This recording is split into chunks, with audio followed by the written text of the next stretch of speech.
آپ کو براہ راست لیے چلیں گے، اسد عمر میڈیا بریفنگ کر رہے ہیں۔ معاملات جس طریقے سے چلے ہیں اس کے اوپر بھی ذرا نظر دوڑائیں گے، تو یہ دو چیزیں آج ہم کریں گے۔ پہلی سلائیڈ پہ جاتے ہیں جی۔ یہ اب آپ دیکھیے، پاکستان میں تقریباً 5.5 کروڑ لوگ ہیں جو معاوضے کے عوض روزگار کے لیے کام کرتے ہیں۔ اس کے علاوہ ایک بہت بڑی تعداد ہے خواتین کی، جو گھریلو خواتین ہیں، جو مردوں سے زیادہ محنت کرتی ہیں، لیکن وہ معاوضے کی عوض نہیں ہوتا، تو اس لیے ان کا شمار یہاں پہ نہیں ہوتا۔ تو 5.5 کروڑ لوگ ہیں تقریباً جو معاوضے کے عوض روزگار حاصل کرنے کے لیے گھر سے نکلتے ہیں پاکستان میں۔ یہ جس وقت کرونا آیا اور وبا پھیلی اور اس وقت شروع میں فیصلہ کیا گیا کہ لاک ڈاؤن کیا جائے، اور زیادہ تر جو کاروباری سرگرمیاں تھیں اس کے اوپر بندشیں لگ گئیں، اور شروع میں تو زیادہ کئی صنعتوں کے اوپر بھی بندش لگی، ٹرانسپورٹ کے اوپر بندش لگی۔ اس کا اثر ہمیں کیا دیکھنے کے لیے نظر آیا؟ تقریباً 2 کروڑ سے زیادہ لوگ یہ کہتے ہیں کہ ان کی روزگار جو ہے وہ چھن گئی ان سے۔ یہ جو پیریڈ کور ہو رہا ہے اس میں اپریل سے جولائی ہے، لیکن یہ اس کا پیک ہے کہ اس عرصے کے اندر، اور ظاہر ہے کہ اپریل کے اندر سب سے زیادہ بندشیں تھیں، تو یہ اپریل کی آپ کو صورتحال کی آگاہی ہے۔ 2 کروڑ سے زیادہ لوگ جو روزگار کے لیے نکلتے ہیں گھر سے باہر، وہ 5.5 کروڑ میں سے 2 کروڑ لوگ جو ہیں ان کی روزگار ختم ہوئی، اثر انداز ہوئی۔ اور ابھی آگے جا کے ہم آپ کو بتاتے ہیں کہ وہ کون لوگ تھے، وہ کس قسم کے لوگ تھے جن کے اوپر یہ اثر ہوا۔ لیکن اچھی بات یہ ہوئی کہ اس کے بعد جب یہ فیصلے کیے گئے، جب وزیر اعظم کی بالکل ایک واضح ہدایت تھی کہ ہم نے جو ہے وہ صحت کو بھی دیکھتے ہوئے فیصلے کرنے ہیں اور لوگوں کا روزگار دیکھتے ہوئے بھی فیصلے کرنے ہیں، بیکاز پاکستان کے اندر کیونکہ ایک بہت بڑی تعداد میں غریب یا سفید پوش لوگ رہتے ہیں جو اس لاک ڈاؤن کے متحمل نہیں ہو سکتے، اور اسی کی بنیاد پھر یہاں پر NCOC کے اندر کام کیا گیا۔ 27 مارچ کو NCOC بنی تھی، آپ کو بتا رہے ہیں کہ لیے 5 اپریل کو پورا آرگنائزیشن سٹرکچر جو کانٹیکٹ ٹریسنگ کا ہم نے کرنا ہے، جو ایک بہت اہم حصہ بنا اس جو ہماری اپروچ تھی ٹارگیٹڈ لاک ڈاؤنز کی، وہ کر دیا گیا تھا۔ پائلٹ پروجیکٹ جو ہے ہمارے ٹیسٹنگ، ٹریکنگ، کوارنٹین کا جو نظام بنا پورا، وہ 10 اپریل کو شروع ہو گیا تھا، یعنی 2 ہفتے صرف بننے کے بعد، اور 24 اپریل سے فل سکیل TTQ آپریشن پاکستان کے اندر کر دیا گیا تھا، اور اسی کی بنیاد کے اوپر technology based hot spot lockdown 12 مئی کے ہو گئے تھے۔ تو چند ہفتوں کے اندر ہی یہ جو فیصلے ہوئے، اور اس کی وجہ سے ہم بندشیں ہٹاتے چلے گئے، اور ملک کے مختلف جو کاروباری سرگرمیاں ہیں، مختلف سیکٹرز ہیں، ان کو کھولتے چلے گئے۔ اس کا نتیجہ آپ یہاں پر دیکھ رہے ہیں، جس کو اکنامکس کی اصطلاح کے اندر وی شیپڈ ریکوری کہتے ہیں۔ یہ اب لوگ گواہی دے رہے ہیں کہ واقعی میں وہ وی شیپڈ ریکوری ہوئی، اور تقریباً تمام لوگ جو ہے وہ اکتوبر تک واپس آ چکے تھے روزگار میں، اور اس کے بعد ہمیں پتہ ہے کہ نومبر کے مہینے کے اندر، دسمبر کے مہینے کے اندر کنسٹرکشن کی بھی ایکٹیویٹیز میں تیزی سے اضافہ ہوا ہے۔ لارج اسکیل مینوفیکچرنگ جو ہے، جو بڑی صنعتیں ہیں، ان کی رفتار، ترقی کی رفتار میں تیزی آئی ہے۔ تو امید یہ ہے کہ جب ڈیٹا آئے گا تو آپ کو نظر آئے گا کہ وہ تمام لوگ جو ہیں ایبزارب ہو گئے۔ اور اس کا مقابلہ کریں ہمارے جو ہم نے دیکھا اپنے خطے کے اندر، ہمارے ہمسایہ ملک بھارت کے اندر کروڑوں لوگ بے روزگار، اور کس قسم پرسی اور کس مشکل سے وہ انہوں نے اپنی زندگی گزاری، اور دنیا کے طاقتور ترین، امیر ترین ملکوں کے اندر ہم نے یہی دیکھا کہ کروڑوں لوگ جو ہیں وہ اپنی نوکریوں سے ہاتھ دھو بیٹھے۔ اور اسی لیے لارنس سمرز جو ہیں، انہوں نے، لیری سمرز جو براک اوباما کے چیف اکنامک ایڈوائزر ہوتے تھے، انہوں نے کہا کہ اگر امریکہ جو ہے وہ پاکستان کی طرح کرونا کی وبا کے ساتھ مقابلہ کرنے میں کامیاب ہوتا تو امریکہ کے 10 کھرب روپے کے نقصان سے بچ سکتا تھا۔ آگے ہم چلتے ہیں جی اس سے۔ یہ کون لوگ تھے؟ 2 کروڑ لوگ تھے کون؟ کیا یہ وہ لوگ تھے جو متحمل ہو سکتے تھے اس مشکل وقت میں گزرنے کی؟ تقریباً اس میں سے 29% لوگ تو دہاڑی دار لوگ تھے جو نوکری کرتے ہیں، لیکن نوکری ان کی ایسی ہوتی ہے کہ اس دن وہ کام پر آتے ہیں تو ان کو پیسہ ملتا ہے۔ اس کے علاوہ جو خود کام کرتے ہیں، کوئی ٹھیلا لگاتا ہے، کسی کی چھوٹے سا کھوکا ہے، ایسے لوگ جو زراعت کے باہر جو خود کام کرتے ہیں، اور یا غربت میں غریب لوگوں میں شمار ہوتا ہے، یہ متوسط طبقے کے اندر تقریباً 30% وہ تھے، یعنی 2/3 سے زیادہ تو یہ وہ لوگ بنے جو دہاڑی دار لوگ ہیں، جو اس دن اگر ان کا کاروبار نہیں ہو تو ان کو کچھ مل نہیں سکتا، اور یہی وجہ تھی، یہی ہم اور وزیر اعظم بار بار جس بات کے دہراتے تھے کہ ہم اس بات کے متحمل نہیں ہو سکتے تھے کہ ہم مکمل طور پر اس بات کو نظر انداز کر کے سب کچھ بند کر دیں، اور بار بار جو لاک ڈاؤن کی ہمارے پاس صدائیں آتی تھی کہ ہمیں کرنا چاہیے، وہ لوگ تھے جو سب سے کم متحمل ہو سکتے ہیں اس مشکل کے لیے، اور کتنی بڑی مشکل سے وہ دوچار ہوئے، اور اس کا اثر کیا ہوا وہ ہم آپ کو آگے دکھاتے ہیں۔ آگے آ جائیے۔ اچھا، یہ ہیں وہ کون سے سیکٹرز تھے جہاں پر یہ لوگ ہوا، تو مکمل اگر 100 لوگ جو ہیں، جو 2 کروڑ لوگ ہوئے تھے، اس کو اگر میں کہوں کہ 100 لوگ تھے، تو اس میں سے یہ کون سے سیکٹرز تھے جہاں سے لوگوں کے روزگار میں نقصان ہوا اور ان کی روزگار بند ہوا؟ اس میں تقریباً 1/4 جو ہیں وہ صنعت سے تعلق رکھتے تھے، اور کوئی 5واں حصہ جو ہے یعنی 20% جو ہے وہ کنسٹرکشن کے ساتھ منسلک تھے۔ تو اگر ان دونوں کو میں جوڑ دوں تو تقریباً یہ 46% بنتا ہے، یعنی تقریباً آپ سمجھ لیں نصف، ہر 2 میں سے 1 جو ہے، یعنی تقریباً 1 کروڑ لوگ جو ہیں وہ ان 2 سیکٹر سے تعلق رکھتے تھے۔ اور اسی لیے اگر آپ کو یاد ہو، جب ہم فیصلے کرے تھے سب سے پہلے ہم نے جو 2 سیکٹر کھولے وہ صنعتیں تھیں، اور وہ یہ کنسٹرکشن کا سیکٹر تھا، اور سب سے زیادہ جہاں پہ لوگوں کو مشکل نظر آ رہی تھی ہمیں، سب سے پہلے ہم نے ان سیکٹرز کو کھولا، اور اسی لیے وہ آپ کو نظر آیا کہ دوبارہ سے بحال ہوا ان کا روزگار۔ آگے چلیں جی۔ یہ تو وہ تھے کہ جو اگر 2 کروڑ لوگ میں سے کتنے فیصد کس سیکٹر سے تھے۔ اب اگر ہر سیکٹر کو ہم اٹھا کے دیکھیں تو یہاں پہ آپ کو نظر آ سکتا ہے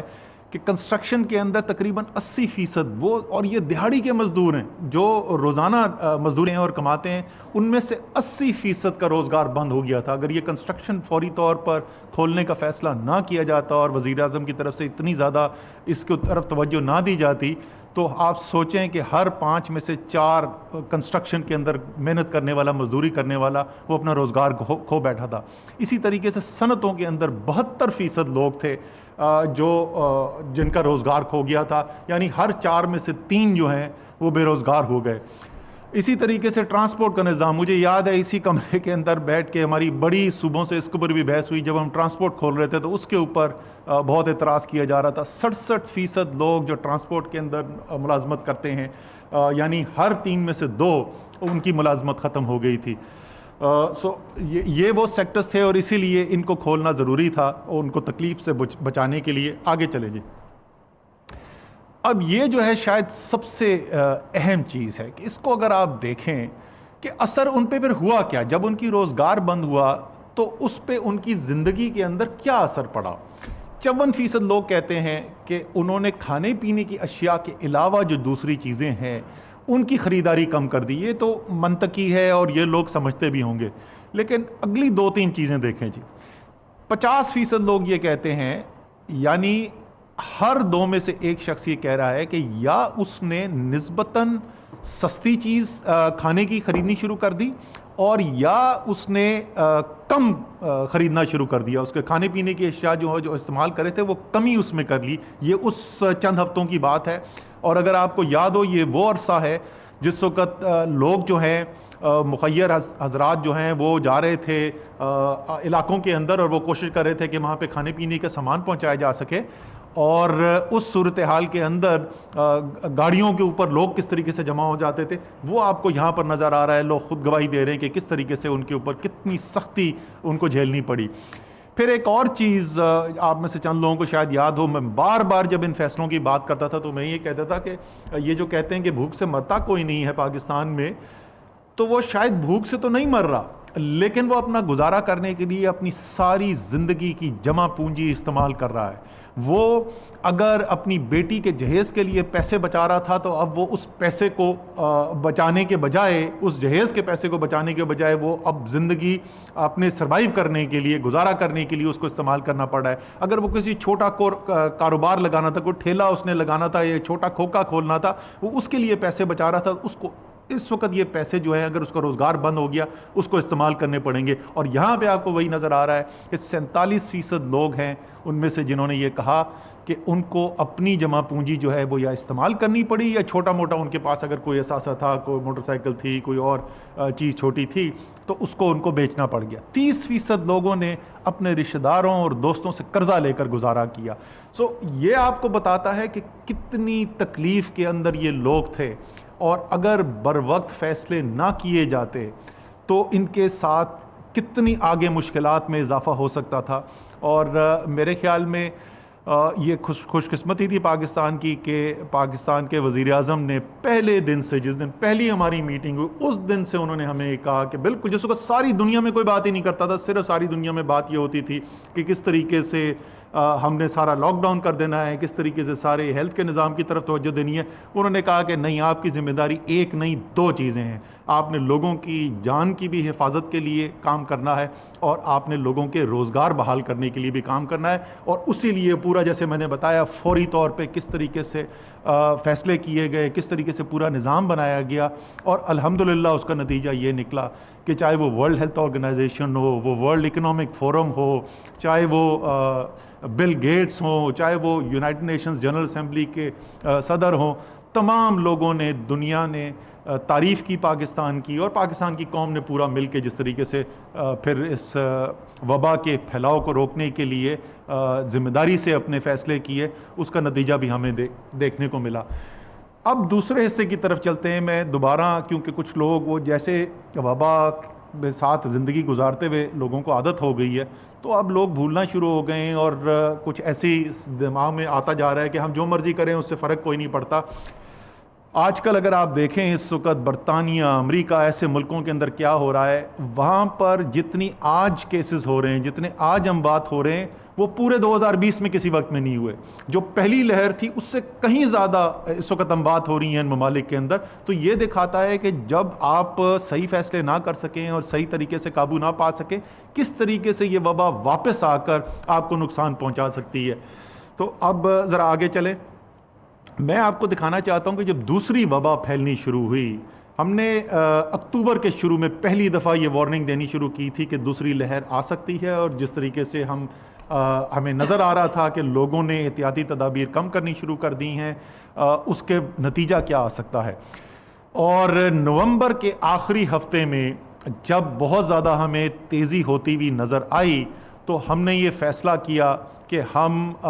جو سب سے زیادہ ہمارا تجزیہ بتا رہا تھا کہ وہ جو ایریاز, جو سیکٹرز, وہ ایکٹیویٹیز جن کی وجہ سے سب سے زیادہ وبا میں پھیلاؤ میں مدد ہو رہی ہے, یعنی ریسٹورانٹ, انڈور جو ہیں, کلوز ڈور ریسٹورانٹ جو تھے, شادیاں اندر بند شادیاں جو ہیں وہ, اور تعلیم کا نظام جو کیونکہ 5 کروڑ بچوں سے زیادہ اس کے اندر منسلک ہے. ہم ان 3 چیزوں کے اس وقت فیصلے کیے. یہ آخری ہفتہ ہے نومبر کا جس وقت ہم یہ فیصلہ کرتے ہیں. جب وبا کا سیکوینس کیا ہوتا ہے جی, سب سے پہلے آپ کو کرونا لگے گا, جیسے میں اس سے گزرا ہوں پچھلے مہینے, ان میں سے چند لوگ جو ہیں ان کی صحت خراب ہوگی اور وہ ہسپتال جائیں گے.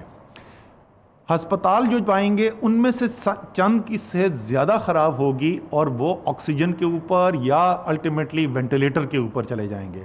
اور بدقسمتی سے چند ان میں سے جو ہوں گے وہ پھر اللہ تعالیٰ کو پیارے ہو جائیں گے اور وہ واپس صحتیاب نہیں ہو سکیں گے. تو یہ سیکوینس ہوتا ہے, پہلے وبا لگتی ہے, پھر ہسپتال, پھر آکسیجن, اور پھر اس کے بعد اموات. اب آپ یہ دیکھیے ہسپتالوں میں روزانہ پاکستان میں, تمام پاکستان میں, اور آپ کو پتہ ہے یہ بھی ایک بڑا مربوط نظام پہلی دفعہ پاکستان کے اندر ایمرجنسی میں ہم نے بنایا تھا. 700 سے زیادہ ہسپتال منسلک ہیں اس کے اندر پورے پاکستان میں, اور سارا دن اس کا روزانہ ڈیٹا اپڈیٹ ہوتا ہے کہ روزانہ جو ہسپتالوں میں نئے مریض کرونا کی وجہ سے آ رہے تھے, اس میں سب سے زیادہ دوسری لہر کے اندر جو ہم نے مریض دیکھے وہ دسمبر کے پہلے ہفتے میں, 30 نومبر کو جو ہفتہ شروع ہوتا ہے اس ہفتے کے اندر ہم نے دیکھا, یعنی دسمبر کا